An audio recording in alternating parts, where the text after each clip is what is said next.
നമസ്കാരം, എൻ്റെ പേര് സുവിൽ. തൃശ്ശൂർ ജില്ലയിലെ ഇരിങ്ങാലക്കുട പടിയൂരിൽ നിന്നാണ് വരുന്നത്. പെരിഞ്ഞനത്ത് ഗ്രൂംസ് എന്ന പേരിൽ ഒരു ബ്യൂട്ടി പാർലർ ഉണ്ട്. അപ്പോൾ ഇവരൊക്കെ വിചാരിക്കുന്നുണ്ടാവും, ഈ ബ്യൂട്ടി പാർലറൊക്കെ ഉണ്ടായിട്ട് ഈ ചേട്ടൻ്റെ കോലം എന്താണ് ഇങ്ങനെയാണ്. ഇതന്നെ എൻ്റെ വീട്ടുകാരും പറഞ്ഞുകൊണ്ടിരിക്കുന്നത്. അവനല്ലെങ്കിലും സ്വന്തം കാര്യം നോക്കാൻ നേരമില്ല, മറ്റുള്ളവരുടെ കാര്യം നോക്കാനാണ് നേരം.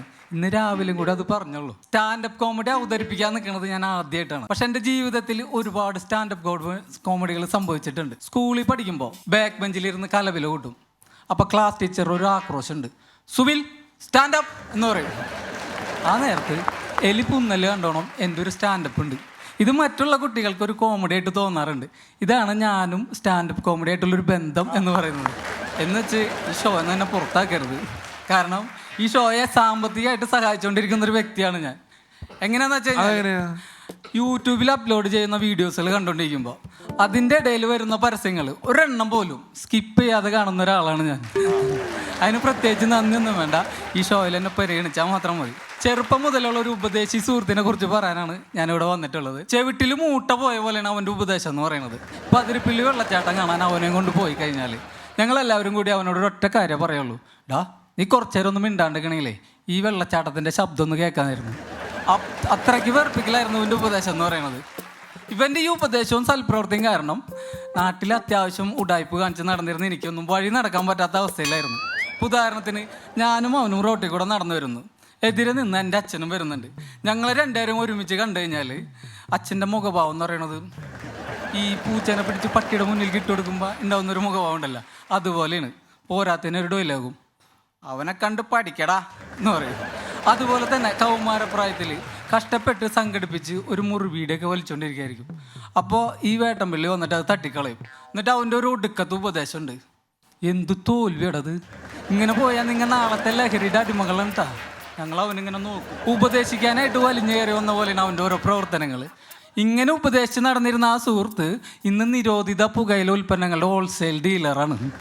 ഇപ്പോൾ സലീമേട്ടൻ, രമേശ് ഏട്ടൻ ഇവരൊക്കെ കോമഡിയുടെ തലതൊട്ടപ്പന്മാരാണെങ്കിൽ ഹാൻസ്, ശംഭു, മധു, ഗണേശ്, ചൈനികേനി ഇതൊക്കെ ഇവ വിൽക്കുന്ന പുകയില ഉൽപ്പന്നങ്ങളുടെ തലതൊട്ടപ്പന്മാരാണ്.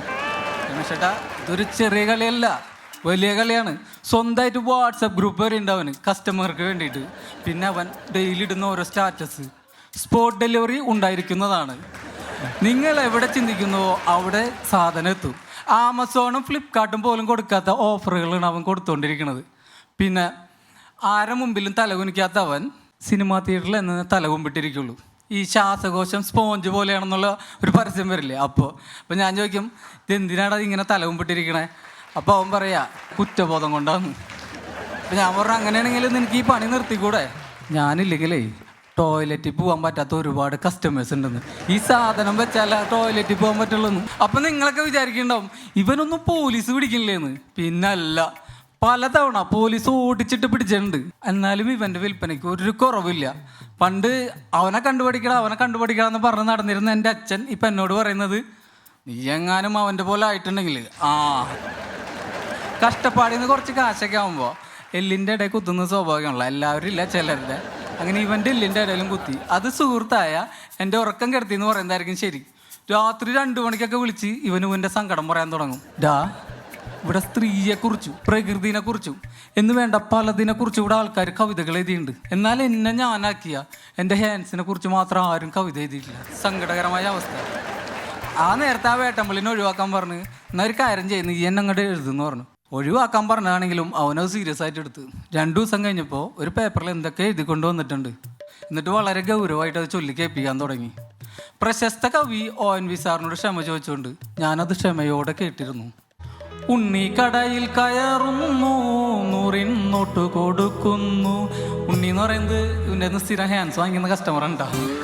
ഉണ്ണി കടയിൽ കയറുന്നു, 100 നോട്ട് കൊടുക്കുന്നു. 100 നോട്ട് കൊടുക്കുന്നുണ്ണി പൊന്നിൻ പാക്കറ്റ് വാങ്ങുന്നു. പൊന്നിൻ പാക്കറ്റിലുണ്ടല്ലോ കരകുര കുറുകുര പുകലപ്പൊടി. പൊന്നിൻ പാക്കറ്റിലുണ്ടല്ലോ കരകുര കുറുകുര പുകലപ്പൊടി. കയ്യിലെടുത്തു തിരുമ്പുന്നുണ്ണി ചുണ്ടിനിടയിൽ തിരുകുന്നു. കയ്യിലെടുത്തു തിരുമ്പുന്നുണ്ണി ചുണ്ടിനിടയിൽ തിരുകുന്നു. ഉണ്ണിക്കെന്തോരുന്മാദം, ഉണ്ണിക്കെന്തോരുന്മേഷം, ഉണ്ണിക്കെന്തോരുന്മാദം. അടിമുടി കോരിത്തരിക്കുന്നുണ്ണി, അടിമുടി കോരിത്തരിക്കുന്നുണ്ണി, ഉണ്ണിക്കെന്തോരുന്മാദം, ഉണ്ണിക്കെന്തോരുന്മേഷം. ഉണ്ണിന്ന് 6ാമത്തെ റേഡിയേഷൻ കഴിഞ്ഞ് മെഡിക്കൽ കോളേജ് ഹോസ്പിറ്റലുണ്ട്. അപ്പം അതുകൊണ്ട് ഇതൊരു പ്രചോദനമായി എടുക്കാതെ പുകയില ആരോഗ്യത്തിന് ഹാനികരമാണെന്ന് ഓർമ്മിപ്പിച്ചുകൊണ്ട് നിർത്തുന്നു. നന്ദി.